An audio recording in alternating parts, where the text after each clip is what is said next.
Welcome back to ആർക്കേനെക്സ്. അപ്പൊ നമ്മുടെ Onam exam അടുത്തെത്തിയിട്ടുണ്ട്. അപ്പൊ കുട്ടികളൊക്കെ പഠനമൊക്കെ സ്റ്റാർട്ട് ചെയ്തിട്ടുണ്ടാവും. ഇനി തുടങ്ങാത്ത ആളുകൾക്ക് തുടങ്ങാൻ ഒരു പ്രേരണയാവട്ടെ ഈ ഒരു വീഡിയോ. അപ്പൊ നമ്മുടെ ചാപ്റ്റേഴ്സും അതുപോലെ തന്നെ ഓണം എക്സാമിന്റെ സിലബസും ഒക്കെയാണ് നമ്മൾ ഇവിടെ ഡിസ്കസ് ചെയ്യുന്നത്. നമ്മുടെ വീഡിയോ ആദ്യമായിട്ട് കാണുന്ന കുട്ടികളാണെങ്കിൽ നമ്മുടെ വീഡിയോ ലൈക്ക് ചെയ്യുക, അതുപോലെ തന്നെ മാക്സിമം കുട്ടികളിലേക്ക് ഷെയർ ചെയ്യുക, സബ്സ്ക്രൈബ് ചെയ്യാനും മറക്കരുത്. ഓക്കെ, അപ്പൊ നമുക്ക് നോക്കാം Onam exam syllabus and portions. Onam എക്സാമിന്റെ സിലബസും പോർഷൻസും ഒക്കെ നോക്കാം. പല കുട്ടികൾക്ക് ഇപ്പോഴും കൺഫ്യൂഷൻ ഉണ്ട് അല്ലെ.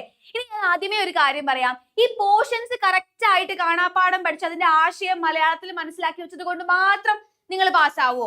ഇല്ല. കാരണം എന്താണ്? ഈ പോർഷനിൽ നിന്നും ചോദ്യങ്ങൾ മനസ്സിലാക്കണം അല്ലെ.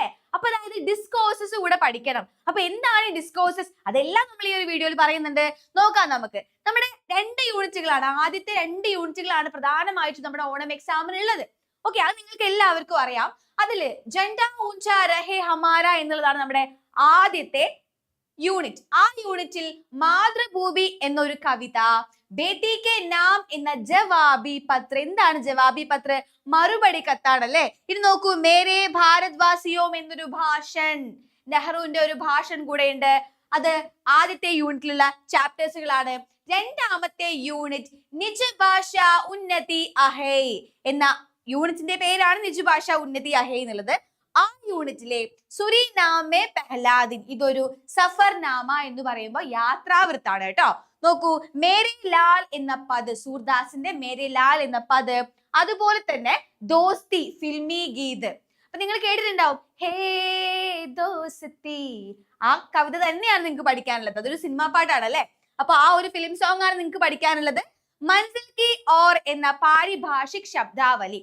അതായത് ഇത് ചാപ്റ്റർ ആയിട്ട് കൂട്ടാവോ എന്ന് ചോദിച്ചാൽ അങ്ങനെ ഇല്ല. നിങ്ങൾക്ക് 8 മാർക്കാണ് ഈ ഒരു ചാപ്റ്ററിൽ നിന്ന് കിട്ടുക. അതായത് ഓരോ വാക്കിന്റെയും പാരിഭാഷിക് ശബ്ദാവലിയാണ് നമുക്ക് അവിടെ പഠിക്കാനുള്ളത്. ഇതാണ് നമുക്ക് പഠിക്കാനുള്ള ഓണം എക്സാമിന്റെ ചാപ്റ്റേഴ്സ് എന്ന് പറയുന്നത്. അപ്പൊ ഞാൻ പറഞ്ഞു, ഈ ഒരു വീഡിയോയിൽ ചാപ്റ്റേഴ്സ് മാത്രമല്ല മൊത്തം സിലബസ് ആണ് നമ്മൾ ഡിസ്കസ് ചെയ്യുന്നത് എന്ന് പറഞ്ഞു. അപ്പൊ ആദ്യം തന്നെ പറയട്ടെ, ഡിസ്കോഴ്സസ് നിങ്ങൾ പഠിച്ചിരിക്കണം. അതായത് വ്യത്യസ്ത എഴുത്തു രീതികൾ. ഇവിടെ കണ്ടോ നിങ്ങള്, ഇവിടെ ലെറ്റർ ഉണ്ട്, അതുപോലെ ലേഖനങ്ങളുണ്ട്, ഇനി അഡ്വർടൈസ്മെന്റ് വിജ്ഞാപനം ഉണ്ട്, ഇനി ഡയറിയും ഉണ്ട് അല്ലെ. ഇത്രയും കാര്യങ്ങളൊക്കെ നിങ്ങൾക്ക് എന്താണ് എക്സാമിന് എക്സ്ട്രാ ക്വസ്റ്റ്യൻസ് ആയിട്ട് വരുന്നതാണ് ഓരോ ചാപ്റ്ററിന്റെ ബേസിലും അല്ലെ. സാധാരണ രീതിയിൽ നമ്മൾ ചാപ്റ്റേഴ്സ് ഒക്കെ കറക്റ്റ് ആയിട്ട് പഠിച്ചിട്ട് പോകും. പക്ഷെ എന്താണ്, ആ ചാപ്റ്ററിൽ നിന്ന് വരുന്ന ചോദ്യങ്ങൾ എങ്ങനെയുള്ളതാണ് എന്ന് നിങ്ങൾ പലരും മനസ്സിലാക്കാറില്ല. അപ്പൊ ഇതൊക്കെയാണ് ആ ഒരു രീതികൾ എന്ന് പറയുന്നത്. ലെറ്റർ വരും, അതുപോലെ തന്നെ അഡ്വർടൈസ്മെന്റ് വരും, ഇനി ഡയറി വരും. നോക്കൂ ഇവിടെ. അപ്പൊ എന്ത് ചെയ്യണം, നിങ്ങൾ ഓരോ ലേഖനത്തിന്റെയും അതായത് ഓരോ ഡിസ്കോഴ്സസിന്റെയും ഒരു പത്ര രൂപരേഖ, ഇത് പത്രത്തിന്റെ രൂപരേഖയാണ്, ഒരു മോഡൽ പഠിച്ചിരിക്കണം. ഇതാണ് മോഡൽ, അല്ലെങ്കിൽ ഇതാണ് ഒരു ഫോർമാറ്റ് എന്നുള്ളത്. ആ ഫോർമാറ്റ് കൃത്യമായിട്ട് പഠിച്ചു വെക്കണം. ഇത് ഡയറിയുടെ ഫോർമാറ്റ് ആണ്. അതുപോലെ തന്നെ ഇങ്ങനെയാണ് ഈ പോസ്റ്റർ എഴുതുമ്പോൾ 2 തരം പോസ്റ്ററുകൾ ഉണ്ട് അല്ലെ.